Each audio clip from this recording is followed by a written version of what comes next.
Hello friends, welcome to Jos Tamil health and beauty. நிறைய தேவையில்லாத செடிகள் சொல்லிட்டு இன்னைக்கும் நம்ம சாலையோரங்கள்ல நிறைய செடிகளை கடந்து போயிட்டு தான் இருக்கோம்.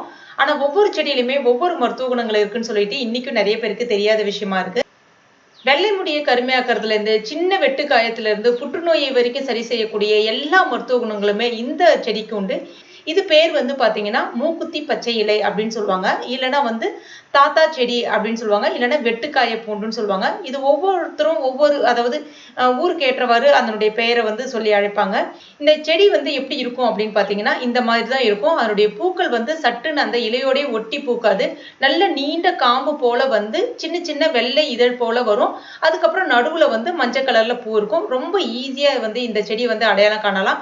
இது கிராமத்துல தான் இருக்கும் அப்படிலாம் கிடையாது. இன்னைக்கும் நகர்ப்புறங்கள்ல சாலையோரங்கள்ல கவனிச்சு பாத்தீங்கன்னா நிறைய இருக்கும். இது சின்ன வெட்டுக்காயம் பட்டாலே போதும் ரத்தம் நிறைய வர ஆரம்பிக்கும். அந்த ரத்தத்தை நிறுத்தக்கூடிய தன்மை இந்த இலைக்கு உண்டு. 2-3 இலைகளை எடுத்து உள்ளங்கையில வச்சு நல்லா கசக்குனீங்க அப்படின்னா அதுல இருந்து சாறு வெளிப்படும். அந்த வெட்டுக்காயம் பட்ட இடத்துல அந்த சாறை வச்சு அழுத்தி விட்டீங்களாலோ இல்ல அந்த இலையை கசக்கி அப்படியே வச்சு அழுத்தினாலோ அந்த ரத்தம் வர்றது அப்படியே நின்றுடும். அது மட்டும் இல்லாத ஆறாத புண்கள் மீது இதனுடைய சாரை நம்ம தடவிட்டு வரும்போது அந்த ஆறாத எப்பேற்பட்ட புண்ணா இருந்தாலும் சரியாகிடும். இதுல இருந்து ஒரு 4-5 இலைகளை எடுத்து நல்லா கழுவிட்டு அந்த இலையை வச்சு பல் தேய்ச்சிங்க அப்படின்னா மஞ்சள் பற்கள் வெள்ளையாகும். பல் ஈர்கள்ல வடியக்கூடிய அந்த ரத்தம் நிற்கும். வாய் துர்நாற்றம் சரியாகும்.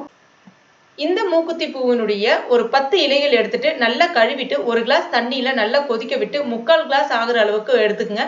அந்த தண்ணீர் வெதுவெதுப்பா இருக்கும்போது டெய்லியுமே குடிச்சிட்டு வரும்போது நம்ம உடம்புல இருக்கக்கூடிய அந்த சர்க்கரையினுடைய அளவு கட்டுப்பட ஆரம்பிக்கும்.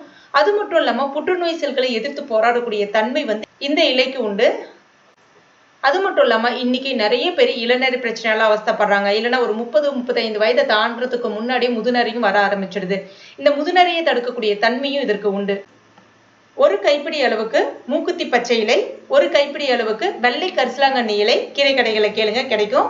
ஒரு கைப்பிடி அளவுக்கு கறிவேப்பிலை. இது மூணுத்தையுமே சேர்த்துட்டு நல்லா மிக்சியில அரைச்சிட்டு அதை அப்படியே அந்த அரைச்சி அந்த விழுதை ஒரு 1/2 லிட்டர் தேங்காய் எண்ணெயில போட்டு நல்லா காய்ச்சிட்டு வடிகட்டிட்டு எடுத்து வச்சுங்க. அந்த எண்ணெயை டெய்லியுமே தலைக்கு தடவிட்டு வரும்போது வெள்ளை முடி எல்லாமே படிப்படியா கருமையாக மாறுறதை உங்களால பார்க்க முடியும்.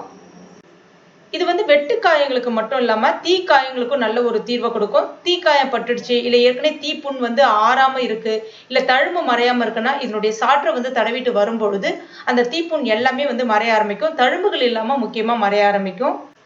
ஏதோ செடின்னு சொல்லிட்டு இன்னைக்கு நம்ம கடந்து போகிற இந்த செடியில இவ்வளவு மருத்துவ குணங்கள் இருக்கு அப்படின்றது உங்களுக்கு நிச்சயமா தெரிஞ்சிருக்கும்னு நினைக்கிறேன். பயனுள்ளதா இருந்திருக்கும்னு நினைக்கிறேன். பயனுள்ளதா இருந்துச்சுன்னா உங்க நண்பர்கள் மற்றும் ஃபேமிலி மெம்பர்ஸ் கூட மறக்காம ஷேர் பண்ணுங்க. இந்த வீடியோ பிடிச்சிருந்தா லைக் பண்ணுங்க.